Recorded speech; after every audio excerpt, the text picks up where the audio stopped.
Vous pouvez mettre fin à quelque chose de façon claire et rationnelle, sans aucun mobile, n'attendant ni récompense, ni punition.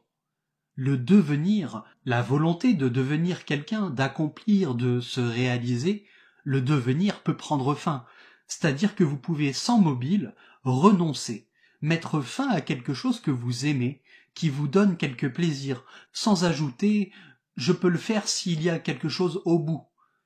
Vous pouvez mettre un terme immédiat à quelque chose qui vous procure un grand plaisir. C'est difficile. Si on arrête de fumer, le corps réclame la nicotine qui l'a intoxiqué, si bien qu'il prend autre chose pour le satisfaire. Mais je répète que vous pouvez mettre fin à quelque chose de façon claire et rationnelle, sans aucun mobile, n'attendant ni récompense ni punition. Il s'agit de mourir à votre plaisir, d'y mourir simplement, sans discussion, sans réaction, sans y mettre aucune condition spéciale, sans vous demander comment faire pour renoncer ou pourquoi il faudrait que vous renonciez. C'est ce qu'il faudra faire lorsque vous mourrez physiquement. On ne discute pas avec la mort, on ne peut pas lui demander de nous accorder du temps de vie supplémentaire. Mourir n'engage aucun effort de la volonté. On meurt et c'est tout.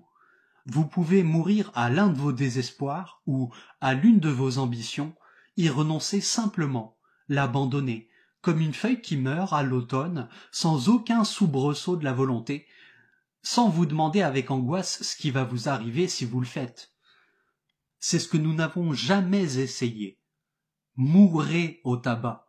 Rompez avec cette habitude, simplement, renoncez-y comme vous renonceriez à une idiotie, sans effort, sans exercer de choix, sans propos délibérés. Si vous mourrez à cela d'une mort totale, et que vous ne fassiez point toute une histoire du simple fait d'arrêter de fumer ou de boire, vous allez y arriver. Vous saurez alors ce que signifie vivre dans l'instant, suprêmement, sans effort, de tout votre être. Il se peut qu'une porte s'ouvre alors sur l'inconnu. Mourir, c'est lorsque tout finit. Et ce qui nous effraie, ce qui nous terrorise, c'est que tout finisse. C'est l'adieu définitif au travail, la mise à l'écart, le départ, l'adieu à la famille, à celui ou à celle qu'on croyait aimer, la fin d'une chose continue qui a occupé vos pensées des années durant.